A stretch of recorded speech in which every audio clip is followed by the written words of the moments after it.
નગરપાલિકા વિસ્તારમાં આવેલ મકાન ધરાશાયી. સાવલી નગરપાલિકા વિસ્તારમાં આવેલ મકાન ધરાશયી થયું. સાવલી નગરમાં આવેલ રોહિતવાસમાં મકાન ધરાશયી થયું છે. મકાન ધરાશયી થતાં મકાન માલિક અને પરિવારજનો મકાનની બહાર હોવાથી આ બાદ બચાવ થયો છે. પોતાનું મકાન જર્જરિત હોવાથી મકાન માલિક દ્વારા પ્રધાનમંત્રી આવાસ યોજનામાં 2019થી ફોર્મ ભરેલા હોવાનો આક્ષેપ. છેલ્લા ઘણા સમયથી મકાન માલિકને નગરપાલિકાના કર્મચારી ગોળ ફેરવતા હોય તેવો આક્ષેપ મીડિયા સમક્ષ કરવામાં આવ્યો છે. સાવલીનગરમાં આવેલ રોહિતવાસમાં રહેતા પરિવારે છેલ્લા ઘણા સમયથી પોતાને આવાસ યોજનામાં લાભ મળે તે હેતુથી સાવલી નગરપાલિકામાં 2019માં ફોર્મ ભર્યું હતું તેવું મીડિયા સમક્ષ પરિવાર જણાવી રહ્યો છે. મકાનનું ફોર્મ અમે ભરેલું 2019માં અને 2019 થી 20 ને 21 થયું ત્યારે અમે નીરવના નગરપાલિકામાં કોઈ બીને પૂછ્યું કે અમારું ફોર્મ કેમ નહીં પાસ થાય, તો લોકોનો પાસ થાય ને, તો કે તમારું ફોર્મ રિજેક્ટ ગયું.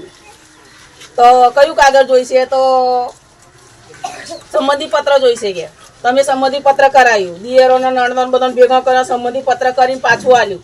2022માં પાછું કર્યું તો 25 થઈ તો હજુ પાસ નહીં થયું. લોકોને ધાબા ઉપર ધાબા ભરાય. અને કોઈ મજૂરી કરતો હોય, કડિયા કામ મજૂરી કરીને જીવતો હોય, એમના ઘરોની સુવિધા ના મળે. સ્લેબ ઉપર સ્લેબ મારી આલવાનો. તમે ભાઈ એવા કંઈક ખિસ્સામાં નાખતા હશે, અમે નહીં નાખતો તો હું કહેતા હોય તો અમે હોય નાખ્યા લઈએ, ઉછીના લાઈન નાખ્યા લઈએ, વ્યાજે લાઈન નાખ્યા લઈએ, પણ અમારું હરખું તો થઈ જાય. થોડું અમે કરીએ, થોડું એ થાય. કયા કારણસર મકાન પડ્યું? વરસાદના કારણે મકાન જાય એવું હતું તો અમે ફોર્મ ભર્યો હતો, પણ અમારો ફોર્મની હમું જોઈ કોણ? આની જાણ કરી મારી ઘરમાં બૈરી છેલ્લા દિવસો હતા છે, તો મારી બૈરી ઘરમાંથી બહાર નીકળી. મેં કીધું ચા છોકરી સારું પડે કું લેતા, અને અમે બહાર બેઠેલો એ ટાઈમે પડ્યું. કદાચ મારી બૈરીના છેલ્લા દિવસો છે ને છોકરી લઈને ઘરમાં દબાઈ જઈ હોત તો નગરપાલિકા વાળા જોવા આવત. આ પડ્યું તો કોઈ જોવા નહીં આવતા. પાઠક સિવાય કોઈ આવ્યું નહીં.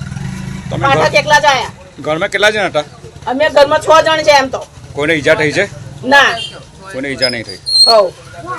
શું પણ અમારું ફ્રીજ ને અમારું બધું ઘરમાં બધું સામાન રોટલો વળી ગયું છે, આખું ઘર બેસી ગયું. ચોમાહામાં અમારે કરવું શું હવે તાત્કાલિક?